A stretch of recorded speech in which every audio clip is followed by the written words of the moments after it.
हाँ जी प्यारे बच्चों, मैं दीपक कुमार साइंस मास्टर सरकारी मिडल स्कूल धांदरा ਜ਼ਿਲ੍ਹਾ ਸੰਗਰੂਰ ਅੱਜ ਦੇ ਇਸ ਸਾਇੰਸ ਪ੍ਰੋਗਰਾਮ ਦੇ ਵਿੱਚ ਤੁਹਾਡਾ ਸਵਾਗਤ ਕਰਦਾ। ਪਿਆਰੇ ਬੱਚਿਓ, ਅੱਜ ਅਸੀਂ ਕਲਾਸ 8ਵੀਂ ਦਾ ਪਾਠ ਦੂਸਰਾ ਸੂਖਮ ਜੀਵ ਮਿੱਤਰ ਅਤੇ ਦੁਸ਼ਮਣ ਦਾ ਭਾਗ ਦੂਸਰਾ ਸ਼ੁਰੂ ਕਰਨ ਜਾ ਰਹੇ ਹਾਂ। ਆਓ ਬੱਚਿਓ ਸ਼ੁਰੂ ਕਰੀਏ।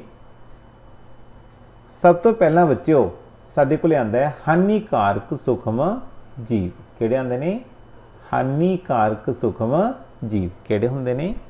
ਪਿਆਰੇ ਬੱਚਿਓ, ਕਈ ਵਾਰ ਸੂਖਮ ਜੀਵ ਹਾਨੀਕਾਰਕ ਵੀ ਹੁੰਦੇ ਹਨ ਤੇ ਕੁਝ ਸੂਖਮ ਜੀਵ ਪੌਦਿਆਂ, ਜੰਤੂਆਂ ਅਤੇ ਮਨੁੱਖਾਂ ਵਿੱਚ ਬਿਮਾਰੀ ਦਾ ਕਾਰਨ ਵੀ ਬਣਦੇ ਹਨ। ਬਿਮਾਰੀਆਂ ਫੈਲਾਉਣ ਵਾਲੇ ਇਹਨਾਂ ਜੀਵਾਣੂਆਂ ਨੂੰ ਬੱਚਿਓ ਰੋਗਜਨਕ ਸੂਖਮ ਜੀਵ ਹੈ ਜਿਹੜਾ ਆਖਦੇ ਹਨ। ਕਿਹੜੇ? ਰੋਗਜਨਕ ਸੂਖਮ ਜੀਵ ਆਖਦੇ ਹਨ। ਕੁਝ ਸੂਖਮ ਜੀਵ ਭੋਜਨ, ਕੱਪੜੇ ਅਤੇ ਚਮੜੇ ਨੂੰ ਵੀ ਹੈ ਜਿਹੜਾ ਨਸ਼ਟ ਕਰ ਦਿੰਦੇ ਹਨ। ਆਓ ਆਪਾਂ ਇਹਨਾਂ ਦੀਆਂ ਹੋਰ ਹਾਨੀਕਾਰਕ ਕਿਰਿਆਵਾਂ ਬਾਰੇ ਅੱਜ ਅਧਿਐਨ ਕਰਾਂਗੇ। ਪਿਆਰੇ ਬੱਚਿਓ, ਇਸ ਤੋਂ ਪਹਿਲੇ ਭਾਗ ਦੇ ਵਿੱਚ ਅਸੀਂ ਸੂਖਮ ਜੀਵਾਂ ਦੇ ਲਾਭਾਂ ਬਾਰੇ ਪੜ੍ਹਿਆ ਸੀ। ਅੱਜ ਅਸੀਂ ਉਹਨਾਂ ਦੇ ਹਾਨੀਕਾਰਕ ਪ੍ਰਭਾਵਾਂ ਬਾਰੇ ਪੜ੍ਹ ਰਹੇ ਹਾਂ। ਹਾਂਜੀ ਬੱਚਿਓ, ਸਭ ਤੋਂ ਪਹਿਲਾਂ ਆਉਂਦਾ ਬੱਚਿਓ ਮਨੁੱਖ ਵਿੱਚ ਰੋਗ ਫੈਲਾਉਣ ਵਾਲੇ ਸੂਖਮ ਜੀਵ। ਵੀ ਸੂਖਮ ਜੀਵ ਮਨੁੱਖ ਵਿੱਚ ਕਿਸ ਤਰ੍ਹਾਂ ਰੋਗ ਨੇ ਜਿਹੜੇ ਫੈਲਾਉਂਦੇ ਨੇ? ਪਿਆਰੇ ਬੱਚਿਓ, ਜਿਹੜੇ ਰੋਗਜਨਕ ਸੂਖਮ ਜੀਵ ਹੁੰਦੇ ਨੇ, ਇਹ ਕੀਟਾਣੂ ਸਾਡੇ ਸਰੀਰ ਅੰਦਰ ਸਾਹ ਲੈਣ ਲਈ ਅੰਦਰ ਲਿਜਾਏਗੀ ਹਵਾ ਦੁਆਰਾ। ਕਿਸ ਰਾਹੀਂ? ਹਵਾ ਦੁਆਰਾ, ਪੀਣ ਵਾਲੇ ਪਾਣੀ ਦੁਆਰਾ ਜਾਂ ਖਾਦੇ ਗਏ ਭੋਜਨ ਦੁਆਰਾ ਦਾਖਲ ਨੇ ਜਿਹੜੇ ਹੁੰਦੇ ਨੇ। ਦੇਖੋ ਬੱਚਿਓ, ਤਿੰਨ ਤਰੀਕੇ ਨਾਲ ਜਿਹੜੇ ਸਾਡੇ ਇਹ ਕੀਟਾਣੂ ਨੇ ਸਾਡੇ ਸਰੀਰ ਵਿੱਚ ਦਾਖਲ ਹੁੰਦੇ ਨੇ। ਦੇਖੋ, ਨੰਬਰ 1 ਕਿਸ ਰਾਹੀਂ? ਹਵਾ ਦੁਆਰਾ। ਦੂਸਰਾ ਬੱਚਿਓ ਪਾਣੀ ਦੁਆਰਾ। ਤੀਸਰਾ ਸਾਡੇ ਦੁਆਰਾ ਖਾਦੇ ਗਏ ਭੋਜਨ ਦੁਆਰਾ। ਅੱਗੇ ਬੱਚਿਓ, ਇਹ ਕੀਟਾਣੂ ਤੰਦਰੁਸਤ ਵਿਅਕਤੀ ਤੱਕ ਕਿਸੇ ਰੋਗੀ ਵਿਅਕਤੀ ਦੇ ਸਿੱਧੇ ਸੰਪਰਕ ਦੁਆਰਾ ਜਾਂ ਫਿਰ ਕਿਸੇ ਜੰਤੂ ਦੁਆਰਾ ਸਥਾਨਾਂਤਰਿਤ ਕੀਤੇ ਜਾਂ ਫੈਲਾਏ ਜਾਂਦੇ ਹਨ। ਕਹਿਣ ਦਾ ਕੀ ਮਤਲਬ ਹੈ? ਕਈ ਵਾਰ ਕੋਈ ਰੋਗੀ ਵਿਅਕਤੀ ਹੁੰਦਾ ਹੈ, ਉਸ ਰਾਹੀਂ ਵੀ ਹਵਾ ਰਾਹੀਂ ਜਾਂ ਉਸ ਨਾਲ ਸੰਪਰਕ ਦੇ ਵਿੱਚ ਵੀ ਇਹ ਰੋਗ ਹੈ ਜਿਹੜਾ ਲੱਗ ਸਕਦਾ ਹੈ। ਇਹ ਰੋਗ ਕਿਸੇ ਜੰਤੂ ਨੂੰ ਵੀ ਹੋ ਸਕਦਾ ਹੈ, ਉਸ ਤੋਂ ਵੀ ਇਹ ਜਿਹੜਾ ਰੋਗ ਫੈਲਦਾ ਹੈ। ਅੱਗੇ, ਸੂਖਮ ਜੀਵਾਂ ਦੁਆਰਾ ਫੈਲਾਏ ਜਾਣ ਵਾਲੇ ਰੋਗ ਜੋ ਇੱਕ ਰੋਗੀ ਵਿਅਕਤੀ ਤੋਂ ਤੰਦਰੁਸਤ ਵਿਅਕਤੀ ਤੱਕ ਹਵਾ, ਪਾਣੀ, ਭੋਜਨ ਜਾਂ ਸਿੱਧੇ ਸੰਪਰਕ ਦੁਆਰਾ ਪਹੁੰਚ ਜਾਣ, ਉਹਨਾਂ ਨੂੰ ਲਾਗ ਦੇ ਰੋਗ ਆਖਿਆ ਜਾਂਦਾ ਹੈ। ਦੇਖੋ ਬੱਚਿਓ, ਬਹੁਤ ਹੀ ਮਹੱਤਵਪੂਰਨ ਲਾਈਨ ਹੈ ਇਹ। ਕੀ ਕਿਹਾ ਗਿਆ ਹੈ? ਸੂਖਮ ਜੀਵ ਦੁਆਰਾ ਫੈਲਾਏ ਜਾਣ ਵਾਲੇ ਰੋਗ ਜੋ ਇੱਕ ਰੋਗੀ ਵਿਅਕਤੀ ਤੋਂ ਤੰਦਰੁਸਤ ਵਿਅਕਤੀ ਤੱਕ, ਕਿਸ ਤੋਂ? ਇੱਕ ਰੋਗੀ ਵਿਅਕਤੀ ਤੋਂ ਤੰਦਰੁਸਤ ਵਿਅਕਤੀ ਤੱਕ ਕਿਸ ਰਾਹੀਂ? ਹਵਾ, ਪਾਣੀ, ਭੋਜਨ ਜਾਂ ਸਿੱਧੇ ਸੰਪਰਕ ਦੁਆਰਾ ਪਹੁੰਚ ਜਾਣ, ਉਹ ਕਿਹੜੇ ਰੋਗ ਹੋ ਜਾਂਦੇ ਨੇ? ਲਾਗ ਦੇ ਰੋਗ ਕਹਿਲਾਉਂਦੇ ਨੇ। ਜਿਵੇਂ ਕਿ ਬੱਚਿਓ ਉਦਾਹਰਨ ਦੇ ਤੌਰ ਤੇ ਹੈਜ਼ਾ, ਆਮ ਜ਼ੁਕਾਮ, ਚਿਕਨ ਪਾਕਸ, ਟੀਵੀ ਜਿਸ ਨੂੰ ਤਪੈਦਿਕ ਵੀ ਹੈ ਜਿਹੜਾ ਬੋਲਿਆ ਜਾਂਦਾ ਹੈ, ਇਹ ਲਾਗ ਦੇ ਰੋਗ ਨੇ ਜਿਹੜੇ ਕਿ ਇੱਕ ਰੋਗੀ ਵਿਅਕਤੀ ਤੋਂ ਤੰਦਰੁਸਤ ਵਿਅਕਤੀ ਤੱਕ ਪਹੁੰਚਦੇ ਨੇ। ਹਾਂਜੀ ਬੱਚਿਓ, ਅੱਗੇ ਆਉਂਦਾ ਹੈ ਜਦੋਂ ਇੱਕ ਜ਼ੁਕਾਮ ਨਾਲ ਪੀੜਿਤ ਵਿਅਕਤੀ ਛਿੱਕਾਂ ਮਾਰਦਾ ਹੈ। ਕੀ ਮਾਰਦਾ ਹੈ? ਛਿੱਕਾਂ ਮਾਰਦਾ ਹੈ, ਤਾਂ ਹਜ਼ਾਰਾਂ ਹੀ ਵਿਸ਼ਾਣੂਆਂ ਨਾਲ ਭਰੇ ਨਮੀ, ਜਿਸ ਨੂੰ ਅਸੀਂ ਬਾਸ਼ਪ ਬੋਲ ਦਿੰਦੇ ਹਾਂ, ਦੇ ਛੋਟੇ ਛੋਟੇ ਤੁਪਕੇ ਡ੍ਰੌਪਲੇਟਸ ਹਵਾ ਵਿੱਚ ਫੈਲ ਜਾਂਦੇ ਹਨ। ਇਹ ਵਿਸ਼ਾਣੂ ਇੱਕ ਤੰਦਰੁਸਤ ਵਿਅਕਤੀ ਅੰਦਰ ਸਾਹ ਲੈਣ ਸਮੇਂ ਦਾਖਲ ਹੁੰਦੇ ਨੇ। ਦੇਖੋ ਬੱਚਿਓ, ਅੱਜ ਕੱਲ੍ਹ ਕਰੋਨਾ ਨਾਂ ਦੀ ਬਿਮਾਰੀ ਹੈ ਜਿਹੜੀ ਸਾਰੇ ਭਾਰਤ ਵਰਸ਼ ਵਿੱਚ ਫੈਲੀ ਹੋਈ ਹੈ। ਇਸ ਵਿੱਚ ਵੀ ਕੀ ਹੁੰਦਾ ਹੈ? ਇੱਕ ਰੋਗੀ ਵਿਅਕਤੀ ਹੈ ਜਿਹੜਾ ਦੂਸਰੇ ਤੰਦਰੁਸਤ ਵਿਅਕਤੀ ਨੂੰ ਹਵਾ ਰਾਹੀਂ ਹੀ ਬਿਮਾਰ ਕਰ ਰਿਹਾ ਹੈ, ਜਿਸ ਕਰਕੇ ਅਸੀਂ ਸਾਰੇ ਮਾਸਕ ਹੈ ਜਿਹੜੇ ਪਹਿਨ ਰਹੇ ਹਾਂ। ਹਾਂਜੀ ਬੱਚਿਓ, ਹੁਣ ਕਈ ਵਾਰ ਆਉਂਦਾ ਹੈ ਇਹਨਾਂ ਲਾਗ ਦੇ ਰੋਗਾਂ ਨੂੰ ਫੈਲਣ ਤੋਂ ਕਿਵੇਂ ਬਚਾਇਆ ਜਾ ਸਕਦਾ ਹੈ? ਵੀ ਜਿਹੜੇ ਲਾਗ ਦੇ ਰੋਗ ਫੈਲ ਰਹੇ ਨੇ ਇਹਨਾਂ ਨੂੰ ਅਸੀਂ ਕਿਵੇਂ ਬਚਾ ਸਕਦੇ ਹਾਂ? ਤਾਂ ਬੱਚਿਓ, ਛਿੱਕਾਂ ਮਾਰਨ ਸਮੇਂ ਸਾਨੂੰ ਕੀ ਕਰਨਾ ਚਾਹੀਦਾ ਹੈ? ਆਪਣਾ ਰੁਮਾਲ ਹੈ ਜਿਹੜਾ ਨੱਕ ਅਤੇ ਮੂੰਹ ਦੇ ਅੱਗੇ ਰੱਖਣਾ ਚਾਹੀਦਾ ਹੈ। ਇਹ ਵਧੀਆ ਹੋਵੇਗਾ, ਸਭ ਤੋਂ ਵਧੀਆ ਕੀ ਹੋਵੇਗਾ ਕਿ ਅਸੀਂ ਕਿਸੇ ਰੋਗੀ ਵਿਅਕਤੀ ਤੋਂ ਦੂਰ ਹੀ ਰਹੀਏ। ਕੀ ਕਰੀਏ? ਰੋਗੀ ਵਿਅਕਤੀ ਤੋਂ ਦੂਰ ਹੀ ਸਾਨੂੰ ਰਹਿਣਾ ਚਾਹੀਦਾ ਹੈ ਤਾਂ ਕਿ ਉਸ ਦੀ ਬਿਮਾਰੀ ਸਾਡੇ ਤੱਕ ਨਾ ਪਹੁੰਚ ਸਕੇ। ਹਾਂਜੀ ਬੱਚਿਓ, ਅੱਗੇ ਆਉਂਦਾ ਹੈ, ਕੁਝ ਕੀਟ ਅਤੇ ਜੰਤੂ ਇਹਨਾਂ ਰੋਗ ਫੈਲਾਉਣ ਵਾਲੇ ਕੀਟਾਣੂਆਂ ਲਈ ਵਾਹਕ ਦਾ ਕੰਮ ਕਰਦੇ ਨੇ। ਵਾਹਕ ਦਾ ਮਤਲਬ ਇੱਕ ਸਥਾਨ ਤੋਂ ਦੂਸਰੇ ਸਥਾਨ ਤੱਕ ਪਹੁੰਚਾਉਣ ਦਾ ਕੰਮ ਹੈ ਜਿਹੜਾ ਕਰਦੇ ਨੇ। ਜਿਵੇਂ ਕਿ ਘਰੇਲੂ ਮੱਖੀ, ਤੁਹਾਨੂੰ ਸਾਰਿਆਂ ਨੂੰ ਪਤਾ ਹੈ ਘਰੇਲੂ ਮੱਖੀ ਇਹਨਾਂ ਵਿੱਚੋਂ ਇੱਕ ਵਾਹਕ ਹੈ। ਘਰੇਲੂ ਮੱਖੀ ਕੀ ਹੈ? ਇੱਕ ਵਾਹਕ ਦਾ ਕੰਮ ਕਰਦੀ ਹੈ। ਇਹ ਮੱਖੀਆਂ ਕੂੜੇ ਕਰਕਟ ਅਤੇ ਮਲ ਮੂਤਰ ਉੱਪਰ ਬੈਠ ਜਾਂਦੀਆਂ ਨੇ। ਤੁਹਾਨੂੰ ਸਾਰਿਆਂ ਨੂੰ ਪਤਾ ਹੈ ਜਿਹੜੀ ਘਰੇਲੂ ਮੱਖੀ ਹੈ ਕਿਸ ਤੇ ਬੈਠਦੀ ਹੈ? ਜ਼ਿਆਦਾਤਰ ਕੂੜੇ ਕਰਕਟ ਅਤੇ ਮਲ ਮੂਤਰ ਤੇ। ਤਾਂ ਬੱਚਿਓ, ਜਿਹੜੇ ਕੀਟਾਣੂ ਹੁੰਦੇ ਨੇ ਇਹਨਾਂ ਦੇ ਸਰੀਰ ਉੱਪਰ ਚਿਪਕ ਜਾਂਦੇ ਹਨ। ਕਿਹੜੇ? ਗੰਦੇ ਕੀਟਾਣੂ ਹੋਏ ਜਿਹੜੇ। ਜਦੋਂ ਇਹ ਮੱਖੀਆਂ ਅਣਢਕੇ ਭੋਜਨ ਉੱਪਰ ਬੈਠਦੀਆਂ ਹਨ ਤਾਂ ਕੀਟਾਣੂ ਭੋਜਨ ਅੰਦਰ ਦਾਖਲ ਹੋ ਜਾਂਦੇ ਹਨ। ਜਿਹੜਾ ਵੀ ਕੋਈ ਇਹ ਦੂਸ਼ਿਤ ਭੋਜਨ ਖਾਂਦਾ ਹੈ, ਉਹ ਕੀ ਹੋ ਜਾਂਦਾ ਹੈ? ਬਿਮਾਰ ਹੋ ਜਾਂਦਾ ਹੈ। ਇਸ ਲਈ ਕੀ ਸਲਾਹ ਦਿੱਤੀ ਜਾਂਦੀ ਹੈ ਕਿ ਭੋਜਨ ਹਮੇਸ਼ਾ ਢੱਕ ਕੇ ਰੱਖਣਾ ਚਾਹੀਦਾ ਹੈ। ਕੀ ਕਰਨਾ ਚਾਹੀਦਾ ਹੈ? ਭੋਜਨ ਹਮੇਸ਼ਾ ਢੱਕ ਕੇ ਰੱਖਣਾ ਚਾਹੀਦਾ ਹੈ, ਕਿਉਂਕਿ ਅਣਢਕਿਆ ਜਾਂ ਨੰਗਾ ਭੋਜਨ ਖਾਣ ਤੋਂ ਹਮੇਸ਼ਾ ਪਰਹੇਜ਼ ਕਰੋ। ਅੱਗੇ ਆਉਂਦਾ ਬੱਚਿਓ, ਰੋਗ ਵਾਹਕ ਦੀ ਇੱਕ ਹੋਰ ਉਦਾਹਰਣ ਹੈ ਕਿ ਮਾਦਾ ਐਨਫਲੀਜ਼ ਮੱਛਰ। ਕਿਹੜੀ ਹੈ? ਮਾਦਾ ਐਨਫਲੀਜ਼ ਮੱਛਰ, ਜੋ ਮਲੇਰੀਆ ਰੋਗ ਦੇ ਪਰਜੀਵੀ ਦਾ ਵਾਹਕ ਹੈ। ਕੌਣ ਹੈ? ਮਾਦਾ ਐਨਫਲੀਜ਼ ਮੱਛਰ ਹੈ ਜਿਹੜਾ ਮਲੇਰੀਆ ਫੈਲਾਉਣ ਦਾ ਪਰਜੀਵੀ ਦਾ ਵਾਹਕ ਹੈ।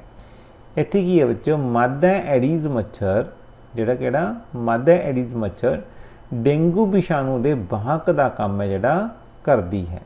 ਕਾਹਦਾ ਕੰਮ ਕਰਦੀ ਹੈ? ਡੇਂਗੂ ਫੈਲਾਉਣ ਦਾ ਕਾਰਨ ਹੈ ਜਿਹੜਾ ਬਣਦੀ ਹੈ। ਬੱਚਿਓ, ਅਸੀਂ ਮਲੇਰੀਆ ਅਤੇ ਡੇਂਗੂ ਨੂੰ ਫੈਲਣ ਤੋਂ ਕਿਵੇਂ ਰੋਕ ਸਕਦੇ ਹਾਂ? ਹਮੇਸ਼ਾ ਦਿਮਾਗ 'ਚ ਆਉਂਦਾ ਹੈ ਵੀ ਅਸੀਂ ਮਲੇਰੀਆ ਅਤੇ ਡੇਂਗੂ ਨੂੰ ਫੈਲਣ ਤੋਂ ਕਿਵੇਂ ਰੋਕ ਸਕਦੇ ਹਾਂ। ਇਸ ਵਿੱਚ ਦੇਖੋ ਬੱਚਿਓ, ਅਸੀਂ ਕੀਟ ਅਤੇ ਜੰਤੂ ਬਾਰੇ ਗਿਆਨ ਲੈ ਰਹੇ ਹਾਂ ਵੀ ਇਹ ਜਿਹੜੇ ਕੀਟ ਅਤੇ ਜੰਤੂ ਨੇ ਇਹ ਰੋਗ ਵਾਹਕ ਦਾ ਕੰਮ ਕਿਵੇਂ ਕਰਦੇ ਨੇ। ਬੱਚਿਓ, ਜਿਵੇਂ ਕਿ ਘਰੇਲੂ ਮੱਖੀ ਹੈ, ਇਹ ਕੂੜੇ ਕਰਕਟ ਅਤੇ ਮਲ ਮੂਤਰ 'ਤੇ ਬੈਠਦੀ ਹੈ, ਜਿਸ ਨਾਲ ਕੀਟਾਣੂ ਦੇ ਸਰੀਰ ਉੱਪਰ ਬੈਠ ਜਾਂਦੇ ਨੇ ਅਤੇ ਇਹ ਸਾਡੇ ਜਦੋਂ ਅਣਢਕੇ ਭੋਜਨ ਉੱਪਰ ਬੈਠਦੀ ਹੈ ਅਤੇ ਕੀਟਾਣੂ ਹੈ ਜਿਹੜਾ ਇਹ ਭੋਜਨ ਦੇ ਉੱਪਰ ਬੈਠ ਜਾਂਦਾ ਹੈ, ਜਿਸ ਨਾਲ ਸਾਡਾ ਭੋਜਨ ਕੀ ਹੋ ਜਾਂਦਾ? ਦੂਸ਼ਿਤ ਹੋ ਜਾਂਦਾ ਹੈ ਅਤੇ ਉਹ ਦੂਸ਼ਿਤ ਭੋਜਨ ਖਾ ਕੇ ਅਸੀਂ ਕੀ ਹੋ ਜਾਂਦੇ ਹਾਂ? ਬਿਮਾਰ ਹੋ ਜਾਂਦੇ ਹਾਂ। ਇਸ ਲਈ ਹਮੇਸ਼ਾ ਸਾਨੂੰ ਕੀ ਕਰਨਾ ਚਾਹੀਦਾ ਹੈ? ਆਪਦੇ ਭੋਜਨ ਨੂੰ ਢੱਕ ਕੇ ਰੱਖਣਾ ਚਾਹੀਦਾ ਹੈ। ਅੱਗੇ ਆਉਂਦਾ ਬੱਚਿਓ, ਜਿਹੜਾ ਇੱਕ ਰੋਗ ਵਾਹਕ ਹੈ ਮਾਦਾ ਐਨਫਲੀਜ਼ ਮੱਛਰ ਵੀ ਹੈ, ਰੋਗ ਵਾਹਕ ਦਾ ਕੰਮ ਕਰਦਾ ਹੈ, ਜਿਸ ਤੋਂ ਸਾਨੂੰ ਕਿਹੜੀ ਬਿਮਾਰੀ ਫੈਲਦੀ ਹੈ? ਮਲੇਰੀਆ। ਅਤੇ ਬੱਚਿਓ, ਜਿਹੜੀ ਮਾਦਾ ਐਡੀਜ਼ ਮੱਛਰ ਰਾਹੀਂ ਕਿਹੜੀ ਬਿਮਾਰੀ ਫੈਲਦੀ ਹੈ? ਡੇਂਗੂ। ਹੁਣ ਆਪਾਂ ਦੇਖਾਂਗੇ ਇਹ ਅਸੀਂ ਕਿਵੇਂ ਬਚ ਸਕਦੇ ਹਾਂ। ਸਭ ਤੋਂ ਪਹਿਲਾਂ ਬੱਚਿਓ, ਅਸੀਂ ਕੀ ਦੇਖਦੇ ਹਾਂ? ਸਾਡੇ ਅਧਿਆਪਕ ਸਾਨੂੰ ਹਮੇਸ਼ਾ ਹੀ ਇਹ ਕਿਉਂ ਕਹਿੰਦੇ ਹਨ ਕਿ ਆਪਣੇ ਆਲੇ ਦੁਆਲੇ ਪਾਣੀ ਇਕੱਠਾ ਨਾ ਹੋਣ ਦਿਓ। ਦੇਖੋ, ਪਾਣੀ ਸਾਨੂੰ ਆਪਣੇ ਆਲੇ ਦੁਆਲੇ ਇਕੱਠਾ ਨਹੀਂ ਕਰਨਾ ਚਾਹੀਦਾ। ਕਿਉਂ ਨਹੀਂ ਕਰਨਾ ਚਾਹੀਦਾ? ਦੇਖੋ ਬੱਚਿਓ, ਸਾਰੇ ਮੱਛਰ ਪਾਣੀ ਵਿੱਚ ਕੀ ਕਰਦੇ ਨੇ? ਅੰਡੇ ਦਿੰਦੇ ਹਨ। ਕੀ ਕਰਦੇ ਨੇ? ਪਾਣੀ ਵਿੱਚ ਅੰਡੇ ਦਿੰਦੇ ਹਨ। ਇਸ ਲਈ ਸਾਨੂੰ ਕੂਲਰ, ਟਾਇਰ, ਫੁੱਲਦਾਨ ਆਦਿ ਕਿਸੇ ਵੀ ਥਾਂ ਤੇ ਪਾਣੀ ਇਕੱਠਾ ਨਹੀਂ ਹੋਣ ਦੇਣਾ ਚਾਹੀਦਾ। ਕੀ ਨਹੀਂ ਹੋਣ ਦੇਣਾ ਚਾਹੀਦਾ? ਪਾਣੀ ਇਕੱਠਾ ਨਹੀਂ ਹੋਣ ਦੇਣਾ ਚਾਹੀਦਾ। ਅਸੀਂ ਆਪਣੇ ਆਲੇ ਦੁਆਲੇ ਨੂੰ ਸਾਫ਼ ਸੁਥਰਾ ਤੇ ਸੁੱਕਾ ਰੱਖ ਕੇ ਮੱਛਰਾਂ ਨੂੰ ਵਧਣ ਤੋਂ ਰੋਕ ਸਕਦੇ ਹਾਂ। ਕੁਝ ਅਜਿਹੇ ਢੰਗਾਂ ਦੀ ਸੂਚੀ ਬਣਾਓ ਜੋ ਮਲੇਰੀਆ ਨੂੰ ਫੈਲਣ ਤੋਂ ਬਚਾਉਣ ਵਿੱਚ ਮਦਦ ਕਰਨ। ਇਹ ਤੁਸੀਂ ਸੂਚੀ ਬਣਾ ਕੇ ਦੱਸਣੀ ਹੈ ਵੀ ਤੁਸੀਂ ਮਲੇਰੀਆ ਨੂੰ ਫੈਲਣ ਤੋਂ ਕਿਵੇਂ ਬਚਾ ਸਕਦੇ ਹੋ। ਸਭ ਤੋਂ ਵਧੀਆ ਢੰਗ ਕੀ ਹੈ ਵੀ ਆਪਣੇ ਆਲੇ ਦੁਆਲੇ ਜਿੱਥੇ ਵੀ ਪਾਣੀ ਇਕੱਠਾ ਹੁੰਦਾ ਹੈ ਉੱਥੇ ਪਾਣੀ ਇਕੱਠਾ ਹੋਣ ਤੋਂ ਬਚਾ ਕਰਨਾ ਹੈ, ਤਾਂ ਕਿ ਕੋਈ ਵੀ ਮੱਛਰ ਉੱਥੇ ਆਪਦੇ ਅੰਡੇ ਜਿਹੜਾ ਨਾ ਛੱਡ ਸਕੇ। ਹਾਂਜੀ ਬੱਚਿਓ, ਅੱਗੇ ਆਉਂਦਾ ਹੈ ਮਨੁੱਖ ਨੂੰ ਪ੍ਰਭਾਵਿਤ ਕਰਨ ਵਾਲੇ ਕੁਝ ਰੋਗ ਕਿਹੜੇ ਨੇ ਅਤੇ ਉਹਨਾਂ ਦੇ ਵਾਹਕ ਕੌਣ ਨੇ। ਵਾਹਕ ਮਤਲਬ ਸਥਾਂਤਰਨ ਦਾ ਕਾਰਨ ਜਿਹੜੇ ਬਣਦੇ ਨੇ, ਇੱਕ ਥਾਂ ਤੋਂ ਦੂਜੀ ਥਾਂ ਤੱਕ ਲਿਜਾਣ ਦਾ ਜਿਹੜਾ ਕੰਮ ਕਰਦੇ ਨੇ, ਅਤੇ ਅਸੀਂ ਉਸ ਤੋਂ ਕਿਵੇਂ ਬਚਾਅ ਕਰ ਸਕਦੇ ਹਾਂ। ਸਭ ਤੋਂ ਪਹਿਲਾਂ ਮਨੁੱਖੀ ਰੋਗ ਦੇ ਵਿੱਚ ਆਉਂਦਾ ਬੱਚੋ ਤਪਦੀ, ਜਿਸ ਨੂੰ ਅਸੀਂ ਟੀਵੀ ਕਹਿੰਦੇ ਹਾਂ। ਟੀਵੀ ਕਿਸ ਕਰਕੇ ਹੁੰਦਾ ਹੈ? ਜੀਵਾਣੂ ਨਾਲ। ਅੱਗੇ ਆਉਂਦੇ ਨੇ ਬੱਚੋ ਮੀਵਲਸ, ਜਿਸ ਨੂੰ ਕਣਪੜੇ ਬੋਲਿਆ ਜਾਂਦਾ ਹੈ। ਇਹ ਕਿਸ ਨਾਲ ਹੁੰਦਾ ਹੈ? ਵਿਸ਼ਾਣੂ ਨਾਲ। ਅੱਗੇ ਆਉਂਦਾ ਬੱਚੋ ਚਿਕਨ ਪਾਕਸ, ਜੋ ਕਿ ਚੇਚਕ ਹੈ। ਇਸ ਦਾ ਰੋਗ ਕਾਰਕ ਕੌਣ ਹੈ? ਵਿਸ਼ਾਣੂ। ਅੱਗੇ ਆਉਂਦਾ ਬੱਚੋ ਪੋਲੀਓ। ਪੋਲੀਓ ਦਾ ਰੋਗ ਕਾਰਕ ਕੌਣ ਹੈ? ਵਿਸ਼ਾਣੂ। ਇਹ ਬੱਚੋ ਜਿਹੜੀ ਇਹ ਬਿਮਾਰੀਆਂ ਨੇ, ਇਹਨਾਂ ਦਾ ਕਾਰਨ ਕੀ ਹੈ? ਹਵਾ। ਕਿਹੜਾ ਕਾਰਨ ਬਣਦਾ ਹੈ? ਹਵਾ। ਹੁਣ ਇਸ ਤੋਂ ਅਸੀਂ ਕਿਵੇਂ ਬਚ ਸਕਦੇ ਹਾਂ? ਰੋਗੀ ਨੂੰ ਇੱਥੇ ਅਲੱਗ ਰੱਖੋ। ਰੋਗੀ ਦੁਆਰਾ ਵਰਤੇ ਜਾਣ ਵਾਲੇ ਬਰਤਨ, ਕੱਪੜੇ ਅਤੇ ਹੋਰ ਸਮਾਨ ਬਾਕੀ ਮੈਂਬਰਾਂ ਤੋਂ ਅਲੱਗ ਰੱਖੋ। ਉਚਿਤ ਸਮੇਂ ਤੇ ਕੀ ਕਰਨਾ ਚਾਹੀਦਾ ਹੈ? ਟੀਕਾਕਰਨ ਹੈ ਜਿਹੜਾ ਕਰਵਾਉਣਾ ਚਾਹੀਦਾ ਹੈ। ਅੱਗੇ ਆਉਂਦਾ ਬੱਚੋ ਮਨੁੱਖੀ ਰੋਗ ਆਉਂਦਾ ਹੈ ਹੈਜ਼ਾ। ਹੈਜ਼ਾ ਬੱਚੋ ਕਿਸ ਨਾਲ ਫੈਲਦਾ ਹੈ? ਜੀਵਾਣੂ। ਇਹਦੇ ਦਾਖਲ ਹੋਣ ਦਾ ਸਾਧਨ ਕੀ ਹੈ? ਪਾਣੀ ਅਤੇ ਭੋਜਨ। ਇੱਕ ਆਉਂਦਾ ਬੱਚੋ ਮਿਆਦੀ ਬੁਖਾਰ। ਮਿਆਦੀ ਬੁਖਾਰ ਦਾ ਰੋਗ ਕਾਰਕ ਕੌਣ ਹੈ? ਜੀਵਾਣੂ। ਇਹਦੇ ਦਾਖਲ ਹੋਣ ਦਾ ਕਾਰਨ ਕੌਣ ਬਣਦਾ ਹੈ? ਪਾਣੀ। ਇਸ ਤੋਂ ਅਸੀਂ ਕਿਵੇਂ ਬਚ ਸਕਦੇ ਹਾਂ? ਪੂਰਨ ਤੌਰ ਤੇ ਨਿੱਜੀ ਸਫਾਈ ਅਤੇ ਮਲ ਮੂਤਰ ਦਾ ਯੋਗ ਹੈ ਜਿਹੜਾ ਨਿਪਟਾਰਾ ਕਰਨਾ ਚਾਹੀਦਾ ਹੈ। ਪੂਰੀ ਤਰ੍ਹਾਂ ਪੱਕਿਆ ਸ਼ੁੱਧ ਭੋਜਨ ਹੈ ਜਿਹੜਾ ਖਾਣਾ ਚਾਹੀਦਾ ਹੈ। ਪਾਣੀ ਉਬਾਲ ਕੇ ਪੀਣਾ ਚਾਹੀਦਾ ਹੈ ਅਤੇ ਉਚਿਤ ਸਮੇਂ ਤੇ ਟੀਕਾਕਰਨ ਹੈ ਜਿਹੜਾ ਕਰਵਾਉਣਾ ਚਾਹੀਦਾ ਹੈ। ਅੱਗੇ ਬੱਚੇ ਇੱਕ ਰੋਗ ਆਉਂਦਾ ਹੈ ਹੈਪੇਟਾਈਟਸ ਏ। ਹੈਪੇਟਾਈਟਸ ਏ ਦਾ ਰੋਗ ਕਾਰਕ ਕੌਣ ਹੈ? ਵਿਸ਼ਾਣੂ ਹੈ। ਇਹਦੇ ਦਾਖਲ ਹੋਣ ਦਾ ਸਾਧਨ ਕੀ ਹੈ? ਪਾਣੀ ਹੈ। ਹੁਣ ਅੱਗੇ ਆਉਂਦਾ ਬੱਚਿਓ, ਸਾਨੂੰ ਕੀ ਕਰਨਾ ਚਾਹੀਦਾ ਬਚਾਉਣ ਦੇ ਵਿੱਚ? ਉਬਲਿਆ ਹੋਇਆ ਪਾਣੀ ਹੈ ਜਿਹੜਾ ਵਰਤਣਾ ਚਾਹੀਦਾ ਹੈ। ਉਚਿਤ ਸਮੇਂ ਤੇ ਟੀਕਾਕਰਨ ਹੈ ਜਿਹੜਾ ਕਰਵਾਉਣਾ ਚਾਹੀਦਾ ਹੈ। ਅੱਗੇ ਆਉਂਦਾ ਬੱਚੋ ਮਲੇਰੀਆ। ਬੱਚੋ ਮਲੇਰੀਆ ਦਾ ਰੋਗ ਕਾਰਕ ਕੌਣ ਹੈ? ਪ੍ਰੋਟੋਜੋਆ। ਪ੍ਰੋਟੋਜੋਆ ਦੇ ਦਾਖਲ ਹੋਣ ਦਾ ਕਾਰਨ ਕੀ ਹੈ? ਮਾਦਾ ਐਨਫਲੀਜ਼ ਮੱਛਰ। ਕਿਹੜਾ ਹੈ? ਮਾਦਾ ਐਨਫਲੀਜ਼ ਮੱਛਰ। ਤੇ ਤੋਂ ਅਸੀਂ ਕਿਵੇਂ ਬਚ ਸਕਦੇ ਹਾਂ? ਮੱਛਰਦਾਨੀਆਂ ਦੀ ਥਾਂ ਮੱਛਰਦਾਨੀਆਂ ਦੀ ਜਾਂ ਮੱਛਰ ਭਜਾਉਣ ਵਾਲੇ ਪਦਾਰਥਾਂ ਦੀ ਜਿਹੜੀ ਵਰਤੋਂ ਕਰਨੀ ਚਾਹੀਦੀ ਹੈ। ਕੀਟਨਾਸ਼ਕ ਦਵਾਈਆਂ ਦਾ ਛਿੜਕਾਅ ਕਰਨਾ ਚਾਹੀਦਾ ਹੈ। ਮੱਛਰਾਂ ਦੇ ਵਾਧੇ ਨੂੰ ਕਾਬੂ ਕਰਨ ਲਈ ਆਪਣੇ ਆਲੇ ਦੁਆਲੇ ਪਾਣੀ ਖੜਾ ਨਹੀਂ ਹੋਣ ਦੇਣਾ ਚਾਹੀਦਾ। ਮੈਨੂੰ ਉਮੀਦ ਹੈ ਬੱਚਿਓ ਇਹ ਤੁਸੀਂ ਸਮਝ ਚੁੱਕੇ ਹੋ। ਹਾਂਜੀ ਬੱਚਿਓ, ਹੁਣ ਅਸੀਂ ਪੜ੍ਹ ਰਹੇ ਹਾਂ ਜੀਵਾਂ ਜਾਂ ਪਸ਼ੂਆਂ ਵਿੱਚ ਰੋਗ ਪੈਦਾ ਕਰਨ ਵਾਲੇ ਸੂਖਮ ਜੀਵ। ਪਿਆਰੇ ਬੱਚਿਓ, ਬਹੁਤ ਸਾਰੇ ਸੂਖਮ ਜੀਵ ਕੇਵਲ ਪੌਦਿਆਂ ਅਤੇ ਮਨੁੱਖਾਂ ਵਿੱਚ ਹੀ ਰੋਗ ਪੈਦਾ ਨਹੀਂ ਕਰਦੇ, ਬਲਕਿ ਜੰਤੂਆਂ ਵਿੱਚ ਵੀ ਰੋਗ ਹੈ ਜਿਹੜਾ ਪੈਦਾ ਕਰਦੇ ਨੇ। ਉਦਾਹਰਨ ਦੇ ਤੌਰ ਤੇ ਐਂਥ੍ਰੈਕਸ ਰੋਗ। ਕਿਹੜਾ ਰੋਗ? ਐਂਥ੍ਰੈਕਸ ਰੋਗ। ਇਹ ਬੱਚੋ ਰੋਗ ਮਨੁੱਖਾਂ ਅਤੇ ਜੰਤੂਆਂ ਵਿੱਚ ਜੀਵਾਣੂਆਂ ਨਾਲ ਫੈਲਣ ਵਾਲਾ ਭਿਆਨਕ ਰੋਗ ਹੈ। ਪਸ਼ੂਆਂ ਨੂੰ ਹੋਣ ਵਾਲਾ ਮੂੰਹ ਖੋਰ ਦਾ ਰੋਗ ਹੈ ਜਿਹੜਾ ਵਿਸ਼ਾਣੂਆਂ ਕਾਰਨ ਹੁੰਦਾ ਹੈ। ਬੱਚਿਓ, ਰਾਬਰਟ ਕੋਚ ਨਾਂ ਦੇ ਜਿਹੜੇ ਵਿਗਿਆਨੀ ਨੇ, ਇਹਨਾਂ ਨੇ 1876 ਈਸਵੀ ਵਿੱਚ ਬੇਸਿਲਸ ਐਂਥ੍ਰਾਸਿਸ ਨਾਂ ਦੇ ਜੀਵਾਣੂ ਦੀ ਜਿਹੜੀ ਖੋਜ ਕੀਤੀ ਹੈ, ਜੋ ਐਂਥ੍ਰੈਕਸ ਨਾਂ ਦਾ ਰੋਗ ਪੈਦਾ ਕਰਨ ਦਾ ਕਾਰਨ ਬਣਦਾ ਹੈ। ਬੱਚਿਓ, ਆਪਣੇ ਕੋਲ ਅੱਗੇ ਆਉਂਦਾ ਹੈ ਪੌਦਿਆਂ ਵਿੱਚ ਰੋਗ ਪੈਦਾ ਕਰਨ ਵਾਲੇ ਸੂਖਮ ਜੀਵ। ਦੇਖੋ, ਸਭ ਤੋਂ ਪਹਿਲਾਂ ਅਸੀਂ ਮਨੁੱਖ ਵਿੱਚ ਪੜ੍ਹੇ, ਹੁਣ ਅਸੀਂ ਜੀਵ ਜਾਂ ਪਸ਼ੂਆਂ ਵਿੱਚ ਪੜ੍ਹੇ ਆ ਰੋਗ ਪੈਦਾ ਕਰਨ ਵਾਲੇ ਸੂਖਮ ਜੀਵ। ਹੁਣ ਅਸੀਂ ਕਿਹੜੇ ਪੜ੍ਹ ਰਹੇ ਹਾਂ? ਪੌਦਿਆਂ ਵਿੱਚ ਰੋਗ ਪੈਦਾ ਕਰਨ ਵਾਲੇ ਸੂਖਮ ਜੀਵ। हाँ जी बच्चों, बहुत सारे सूक्ष्म जीव अजिहे हैं जो कणक, धान, आलू, गन्ना, संतरा, सेब ਅਤੇ ਹੋਰ ਕਈ ਪੌਦਿਆਂ ਵਿੱਚ ਰੋਗ ਦਾ ਕਾਰਨ ਨੇ ਜਿਹੜੇ ਬਣਦੇ ਹਨ। ਬੱਚਿਓ, ਰੋਗ ਹੈ ਜਿਹੜਾ ਫਸਲ ਦੀ ਉਪਜ ਨੂੰ ਕੀ ਕਰ ਦਿੰਦਾ ਹੈ, ਘਟਾ ਦਿੰਦਾ ਹੈ। ਅਜਿਹੇ ਕੁਝ ਪੌਦਿਆਂ ਦੇ ਰੋਗ ਬਾਰੇ ਸਾਰਨੀ ਜਿਹੜੀ ਆਪਾਂ ਹੁਣ ਪੜਾਂਗੇ। ਇਹਨਾਂ ਰੋਗਾਂ ਨੂੰ ਬੱਚਿਓ ਕਾਬੂ ਕਰਨ ਲਈ ਕੁਝ ਰਸਾਇਣਾਂ ਦੀ ਜਿਹੜੀ ਵਰਤੋਂ ਕੀਤੀ ਜਾਂਦੀ ਹੈ, ਜੋ ਰੋਗ ਪੈਦਾ ਕਰਨ ਵਾਲੇ ਸੂਖਮ ਜੀਵਾਂ ਨੂੰ ਕੀ ਕਰ ਦਿੰਦੀ ਹੈ, ਮਾਰ ਦਿੰਦੀ ਹੈ। ਹਾਂਜੀ ਬੱਚਿਓ, ਹੁਣ ਅਸੀਂ ਪੜ੍ਹ ਰਹੇ ਹਾਂ ਸੂਖਮ ਜੀਵ ਕਾਰਨ ਪੈਦਾ ਹੋਣ ਵਾਲੇ ਕੁਝ ਰੋਗ। ਇਹ ਬੱਚਿਓ ਰੋਗ ਹੈਗੇ ਨੇ ਪੌਦਿਆਂ ਵਿੱਚ। ਹੁਣ ਸਭ ਤੋਂ ਪਹਿਲਾਂ ਆਉਂਦਾ ਸਾਡੇ ਕੋਲੇ ਸਿਟਰਸ ਕੈਂਕਰ। ਇਹ ਕਿਸ ਸੂਖਮ ਜੀਵ ਰਾਹੀਂ ਹੁੰਦਾ ਹੈ, ਜੀਵਾਣੂ ਰਾਹੀਂ।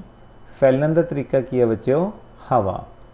ਇੱਕ ਅੱਗੇ ਰੋਗ ਆਉਂਦਾ ਬੱਚਿਓ ਸਾਡੇ ਕੋਲੇ ਕਣਕ ਦੀ ਕੁੰਗੀ। ਇਹ ਕਿਸ ਨਾਲ ਫੈਲਦੀ ਆ, ਉੱਲੀ ਨਾਲ। ਫੈਲਣ ਦਾ ਤਰੀਕਾ ਕੀ ਹੈ, ਹਵਾ। ਅੱਗੇ ਬੱਚਿਓ ਪੌਦਾ ਰੋਗ ਹੈ ਪਿੰਡੀ ਦਾ ਯੈਲੋ ਵੈਨ ਮੁੰਜੈਕ ਰੋਗ। ਇਸ ਕਿਸ ਸੂਖਮ ਜੀਵ ਰਾਹੀਂ, ਵਿਸ਼ਾਣੂ ਰਾਹੀਂ। ਫੈਲਣ ਦਾ ਤਰੀਕਾ ਕੀ ਹੈ ਬੱਚਿਓ, ਕੀਟ। ਮੈਨੂੰ ਉਮੀਦ ਹੈ ਤੁਹਾਨੂੰ ਪਤਾ ਚੱਲ ਚੁੱਕਿਆ। ਹਾਂਜੀ ਬੱਚਿਓ, ਅੱਗੇ ਆਉਂਦਾ ਹੈ ਭੋਜਨ ਦਾ ਵਿਸ਼ੈਲਾਪਨ। ਕੀ ਆਉਂਦਾ ਹੈ, ਭੋਜਨ ਦਾ ਵਿਸ਼ੈਲਾਪਨ। ਬੁੱਝੋ ਨੂੰ ਉਸਦੀ ਸਹੇਲੀ ਨੇ ਇੱਕ ਪਾਰਟੀ ਤੇ ਆਉਣ ਲਈ ਸੱਦਾ ਭੇਜਿਆ ਅਤੇ ਉੱਥੇ ਉਸਨੇ ਬਹੁਤ ਕਿਸਮ ਦੇ ਭੋਜਨ ਪਦਾਰਥਾਂ ਦਾ ਆਨੰਦ ਹੈ ਜਿਹੜਾ ਮਾਣਿਆ। ਪਰ ਘਰ ਆਉਂਦੇ ਹੀ ਉਸਨੇ ਉਲਟੀਆਂ ਕਰਨੀਆਂ ਸ਼ੁਰੂ ਕਰ ਦਿੱਤੀਆਂ ਅਤੇ ਉਸ ਨੂੰ ਹਸਪਤਾਲ ਹੈ ਜਿਹੜਾ ਲਿਜਾਣਾ ਪਿਆ।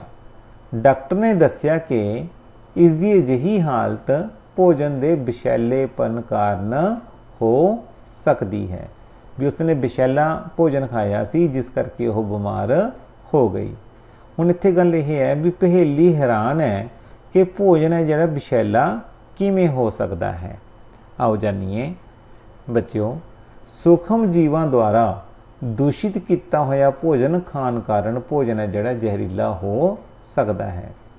ਭੋਜਨ ਪਦਾਰਥਾਂ ਵਿੱਚ ਵਾਧਾ ਕਰ ਰਹੇ ਸੂਖਮ ਜੀਵ ਜ਼ਹਿਰੀਲੇ ਪਦਾਰਥ ਨੇ ਜਿਹੜੇ ਪੈਦਾ ਕਰਦੇ ਹਨ। ਇਹ ਭੋਜਨ ਨੂੰ ਜ਼ਹਿਰੀਲਾ ਜਿਹੜਾ ਬਣਾ ਦਿੰਦੇ ਹਨ ਅਤੇ ਵਿਅਕਤੀ ਲਈ ਇਹ ਗੰਭੀਰ ਬਿਮਾਰੀ ਜਾਂ ਮੌਤ ਦਾ ਕਾਰਨ ਵੀ ਬਣ ਸਕਦਾ ਹੈ। ਇਸ ਲਈ ਇਹ ਬਹੁਤ ਮਹੱਤਵਪੂਰਨ ਹੈ ਕਿ ਅਸੀਂ ਭੋਜਨ ਨੂੰ ਵਿਸ਼ੈਲਾ ਹੋਣ ਤੋਂ ਬਚਾਉਣ ਲਈ ਕਿਸੇ ਚੰਗੇ ਢੰਗ ਨਾਲ ਸੁਰੱਖਿਅਤ ਹੈ ਜਿਹੜਾ ਰੱਖ ਸਕੀਏ। ਹਾਂਜੀ ਬੱਚਿਓ, ਹੁਣ ਅੱਗੇ ਆਪਾਂ ਪੜਾਂਗੇ ਭੋਜਨ ਦਾ ਸੁਰੱਖਿਅਨ, ਵੀ ਭੋਜਨ ਨੂੰ ਅਸੀਂ ਵਿਸ਼ੈਲਾ ਹੋਣ ਤੋਂ ਕਿਵੇਂ ਬਚਾ ਸਕਦੇ ਹਾਂ। ਦੇਖੋ ਬੱਚਿਓ, ਜਿਹੜਾ ਅਸੀਂ ਪਹਿਲਾ ਪਾਠ ਪੜ੍ਹਿਆ ਸੀ ਉਸ ਵਿੱਚ ਅਸੀਂ ਅਨਾਜ ਨੂੰ ਸੁਰੱਖਿਅਤ ਰੱਖਣ ਬਾਰੇ ਜਿਹੜਾ ਪੜ੍ਹ ਚੁੱਕੇ ਹਾਂ। ਹੁਣ ਅਸੀਂ ਪੜਾਂਗੇ ਅਸੀਂ ਘਰ ਵਿੱਚ ਜਿਹੜਾ ਆਪਣਾ ਪੱਕਿਆ ਹੋਇਆ ਅਨਾਜ ਹੈ ਇਸ ਨੂੰ ਅਸੀਂ ਕਿਵੇਂ ਸੁਰੱਖਿਅਤ ਹੈ ਜਿਹੜਾ ਰੱਖ ਸਕਦੇ ਹਾਂ। ਤੁਸੀਂ ਜਾਣਦੇ ਹੋ ਜੇਕਰ ਨਮੀ ਵਾਲੀ ਬ੍ਰੈਡ ਜਿਹੜੀ ਕਿ ਡਬਲ ਰੋਟੀ ਜਿਸ ਨੂੰ ਆਖਿਆ ਜਾਂਦਾ ਹੈ ਅਨਵਰਤੀ ਰਹਿ ਜਾਵੇ ਤਾਂ ਉਸ ਉੱਪਰ ਹੈ ਜਿਹੜੀ ਉੱਲੀ ਹੈ ਜਿਹੜੀ ਉੱਗ ਆਉਂਦੀ ਹੈ। ਇਸ ਤਰ੍ਹਾਂ ਬੱਚੇ ਸੂਖਮ ਜੀਵ ਨੇ ਜਿਹੜੇ ਸਾਡੇ ਭੋਜਨ ਨੂੰ ਖਰਾਬ ਕਰ ਦਿੰਦੇ ਹਨ। ਖਰਾਬ ਭੋਜਨ ਦੇ ਵਿੱਚੋਂ ਕੀ ਆਉਂਦੀ ਹੈ, ਬਦਬੂ ਆਉਂਦੀ ਹੈ ਅਤੇ ਉਸ ਦਾ ਸਵਾਦ ਵੀ ਕੀ ਹੋ ਜਾਂਦਾ ਹੈ, ਖਰਾਬ ਹੋ ਜਾਂਦਾ ਹੈ। ਇਸ ਤੋਂ ਇਲਾਵਾ ਉਸ ਦਾ ਰੰਗ ਵੀ ਹੈ ਜਿਹੜਾ ਬਦਲ ਜਾਂਦਾ ਹੈ। ਹੁਣ ਆਪਣੇ ਕੋਲ ਇੱਕ ਪ੍ਰਸ਼ਨ ਆਉਂਦਾ ਕਿ ਭੋਜਨ ਦਾ ਖਰਾਬ ਹੋਣਾ ਇੱਕ ਰਸਾਇਣਿਕ ਕਿਰਿਆ ਹੈ। ਦੇਖੋ ਬੱਚਿਓ, ਸਭ ਤੋਂ ਪਹਿਲਾਂ ਇੱਥੇ ਪਹੇਲੀ ਨਾਂ ਦੀ ਲੜਕੀ ਹੈ, ਉਹ ਕੁਝ ਅੰਬ ਖਰੀਦਦੀ ਹੈ ਅਤੇ ਉਹ ਉਹਨਾਂ ਨੂੰ ਕੁਝ ਦਿਨ ਖਾ ਨਾ ਸਕੀ ਤੇ ਉਸਨੇ ਵੇਖਿਆ ਕਿ ਅੰਬ ਨੇ ਜਿਹੜੇ ਖਰਾਬ ਹੋ ਗਏ ਨੇ ਅਤੇ ਗਲ ਗਏ ਨੇ। ਪਰ ਉਹ ਹੈਰਾਨ ਇਸ ਲਈ ਹੈ ਕਿ ਉਸਦੀ ਦਾਦੀ ਜੀ ਦੁਆਰਾ ਬਣਾਇਆ ਅੰਬ ਦਾ ਅਚਾਰ ਹੈ ਜਿਹੜਾ ਬਹੁਤ ਦੇਰ ਤੱਕ ਵੀ ਖਰਾਬ ਨਹੀਂ ਹੋਇਆ। ਉਹ ਇਸ ਤੋਂ ਬਹੁਤ ਜ਼ਿਆਦਾ ਪਰੇਸ਼ਾਨ ਹੈ। ਆਓ ਉਸ ਦੀ ਪਰੇਸ਼ਾਨੀ ਨੂੰ ਦੂਰ ਕਰੀਏ। ਸਭ ਤੋਂ ਪਹਿਲਾਂ ਬੱਚੋ ਦੇਖੋ, ਆਪਾਂ ਆਪਣੇ ਘਰਾਂ ਵਿੱਚ ਭੋਜਨ ਨੂੰ ਸੁਰੱਖਿਅਤ ਰੱਖਣ ਲਈ ਵਰਤੇ ਜਾਂਦੇ ਆਮ ਢੰਗਾਂ ਬਾਰੇ ਪੜਾਂਗੇ। ਸਾਨੂੰ ਆਪਣੇ ਭੋਜਨ ਨੂੰ ਸੂਖਮ ਜੀਵਾਂ ਦੇ ਹਮਲੇ ਤੋਂ ਬਚਾ ਕੇ ਰੱਖਣਾ ਚਾਹੀਦਾ ਹੈ। ਤਾਂ ਉਹਦੇ ਲਈ ਕਿਹੜੇ-ਕਿਹੜੇ ਢੰਗ ਨੇ? ਸਭ ਤੋਂ ਪਹਿਲਾਂ ਬੱਚਿਓ ਸਾਡੇ ਕੋਲ ਆਉਂਦਾ ਹੈ ਰਸਾਇਣਿਕ ਢੰਗ। ਰਸਾਇਣਿਕ ਢੰਗ 'ਚ ਕੀ ਆਉਂਦਾ ਹੈ? ਨਮਕ ਅਤੇ ਖਾਣ ਵਾਲਾ ਤੇਲ ਕੁਝ ਆਮ ਰਸਾਇਣਿਕ ਨੇ ਜਿਨ੍ਹਾਂ ਨੂੰ ਸੂਖਮ ਜੀਵਾਂ ਦੇ ਵਾਧੇ ਨੂੰ ਰੋਕਣ ਲਈ ਵਰਤਿਆ ਜਾਂਦਾ ਹੈ। इस लिए इन्हां नूं परिरक्षक है जिहड़ा कहा जाता है। असी अचारां नूं सूखम जीवां दे हमले तो बचा के रखण लई उन्हां विच की पाने आ, नमक जां तेजाब है जिहड़ा वरतदे आ, जिहड़े कि परिरक्षक के तौर ते ने जिहड़े मिलाए जाते हैं। बच्चों, सोडियम बेंजोएट ਅਤੇ सोडियम ਮੈਟਾਵਾਈਸਲਫੇਟ आम ਵਰਤੇ ਜਾਣ ਵਾਲੇ परिरक्षक हैं।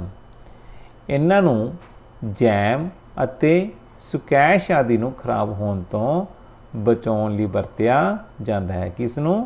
सोडियम बेंजोएट ਅਤੇ सोडियम ਮੈਟਾਵਾਈਸਲਫੇਟ ਨੂੰ। हाँ जी बच्चों, ਜਿਹੜਾ ਸਾਡਾ ਖਾਣ ਵਾਲੇ ਨਮਕ ਦੀ ਵਰਤੋਂ ਹੈ ਜਿਹੜੀ, ਇਸ ਦੇ ਨਾਲ ਵੀ ਅਸੀਂ ਭੋਜਨ ਦਾ ਸੁਰੱਖਿਅਨ ਕਰਦੇ ਹਾਂ। ਉਹ ਕਿਵੇਂ? ਕਹਿੰਦਾ ਬਹੁਤ ਪੁਰਾਣੇ ਸਮੇਂ ਤੋਂ ਮੀਟ ਅਤੇ ਮੱਛੀ ਨੂੰ ਸੁਰੱਖਿਅਤ ਰੱਖਣ ਲਈ ਨਮਕ ਦੀ ਵਰਤੋਂ ਹੈ ਜਿਹੜੀ ਕੀਤੀ ਜਾ ਰਹੀ ਹੈ। ਜੀਵਾਣੂਆਂ ਦੇ ਹਮਲੇ ਤੋਂ ਬਚਾਉਣ ਲਈ ਮੀਟ ਅਤੇ ਮੱਛੀ ਨੂੰ ਸੁੱਕੇ ਨਮਕ ਨਾਲ ਹੈ ਜਿਹੜਾ ਢੱਕ ਦਿੱਤਾ ਜਾਂਦਾ ਹੈ। ਇਸ ਤੋਂ ਇਲਾਵਾ ਓਲੇ, ਅੰਬ ਅਤੇ ਇਮਲੀ ਨੂੰ ਵੀ ਸੁਰੱਖਿਅਤ ਰੱਖਣ ਲਈ ਵੀ ਨਮਕ ਦੀ ਵਰਤੋਂ ਹੈ ਜਿਹੜੀ ਕੀਤੀ ਜਾਂਦੀ ਹੈ। नमक तो इलावा बच्चों असी चीनी का उपयोग भी करते हैं अपने भोजन को बचाने लई। किस तरह? जैम, जैली ਅਤੇ ਸਕੈਸ਼ ਦੀ ਵਰਤੋਂ है ਜਿਹੜੀ ਉਹ ਚੀਨੀ ਨਾਲ ਹੀ ਕੀਤੀ ਜਾਂਦੀ ਹੈ। ਕਹਿੰਦਾ ਜੈਮ, ਜੈਲੀ ਅਤੇ ਸਕੈਸ਼ ਨੂੰ ਸੁਰੱਖਿਅਤ ਰੱਖਣ ਲਈ ਚੀਨੀ ਦੀ ਵਰਤੋਂ ਕੀਤੀ ਜਾਂਦੀ ਹੈ। ਖੰਡ ਕੀ ਕਰਦੀ ਹੈ? ਨਮੀ ਦੀ ਮਾਤਰਾ ਨੂੰ ਘਟਾ ਦਿੰਦੀ ਹੈ, ਜਿਸ ਨਾਲ ਜੀਵਾਣੂ ਦੇ ਵਾਧੇ ਦੇ ਉੱਪਰ ਰੋਕ ਹੈ ਜਿਹੜੀ ਲੱਗ ਜਾਂਦੀ ਹੈ ਅਤੇ ਸਾਡਾ ਭੋਜਨ ਹੈ ਜਿਹੜਾ ਖਰਾਬ ਹੋਣ ਤੋਂ बच जाता है। अगे आंदा बच्चों, तेल ਅਤੇ सिरके की वरतों राਹੀਂ भी असी भोजन का सुरक्षण है जिहड़ा असी करते हाँ। किस तरह? तेल ਅਤੇ सिरका अचारां नूं खराब होने तो बचाउंदे हन, क्योंकि जीवाणु अजिहे माध्यम विच जिउंदे नहीं रह सकते। सब्जियां, फल, मच्छी ਅਤੇ मीट अक्सर ही इस विधि राਹੀਂ सुरक्षित ने जिहड़े रखे जाते हैं। अगला तरीका आंदा बच्चों, ताप ਅਤੇ ठंडक द्वारा उपचार। किस तरह? तुसी जरूर ही अपने माता जी ਨੂੰ ਦੁੱਧ ਨੂੰ ਸਟੋਰ ਕਰਨ ਜਾਂ ਵਰਤਣ ਤੋਂ ਪਹਿਲਾਂ ਉਬਾਲਦੇ ਹੋਏ ਵੇਖਿਆ ਹੋਵੇਗਾ। ਦੇਖੋ, ਜਦੋਂ ਦੁੱਧ ਸਾਡੇ ਘਰ ਚ ਆਉਂਦਾ ਹੈ ਅਸੀਂ ਸਭ ਤੋਂ ਪਹਿਲਾਂ ਕੀ ਕਰਦੇ ਹਾਂ? ਉਸ ਨੂੰ ਉਬਾਲਦੇ ਹਾਂ। ਕਿਉਂ ਉਬਾਲਦੇ ਹਾਂ? ਕਿਉਂਕਿ ਉਬਾਲਣ ਨਾਲ ਬਹੁਤ ਸਾਰੇ ਸੂਖਮ ਜੀਵ ਨੇ ਜਿਹੜੇ ਮਰ ਜਾਂਦੇ ਹਨ। ਇਸ ਤਰ੍ਹਾਂ ਅਸੀਂ ਭੋਜਨ ਨੂੰ ਫ੍ਰਿਜ ਵਿੱਚ ਰੱਖਦੇ ਹਾਂ। ਅੱਗੇ, घट तापमान सूक्ष्म जीव के वाधे नूं रोक दिंदा है। हुण बच्चों, असी पैकेट वाले दुध भी देखते हाँ। देखो, दुध जो पैकेटां विच आउंदा है वो खराब नहीं हुंदा। तो मेरे माता जी ने दस्सिया कि वह पाश्चीकृत हुंदा है।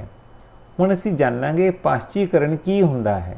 बच्चों, पाश्चीकृत दुध उबालण तो बिना ही वरतिया जा सकता है, क्योंकि वो हानिकारक सूक्ष्म जीवां तो मुक्त हुंदा है। पाश्चीकृत दुध की है? हानिकारक सूक्ष्म जीवां तो मुक्त हुंदा है। इसलिए की किया जाता है? दुध नूं पहला 70 डिग्री सेंटीग्रेड उपर 15 तो 30 सैकेंड तक गर्म है जिहड़ा किया जाता है ਅਤੇ फिर एकदम इस नूं ठंडा करके स्टोर कर दिता जाता है। इस तरह करन नाल सूक्ष्म जीवां दा वाधा जिहड़ा नहीं हुंदा। इस किरिया की खोज है जिहड़ी लुईस पास्चर ने की सी, जिस करके इस किरिया नूं की नाम दे दिता गया? पाश्चीकरण है जिहड़ा नाम दे दिता गया। हाँ जी बच्चों, इस तो इलावा असीं भोजन का सुरक्षण कर सकते हैं पैकेटां विच भंडार करके। अजकल सुक्के मेविਆਂ ਅਤੇ सब्जियां नूं जीवाणुओं के हमले तो बचा के रखने लई हवाबंद पैकेटां विच सीलबंद है जिहड़ा करके बेचिया ਜਾਂਦਾ है। इस तरह के पैकेट तो असीं बाज़ारां 'ਚ आम ही वेखे होणगे। अगे आंदा बच्चों, नाइट्रोजन स्थिरीकरण।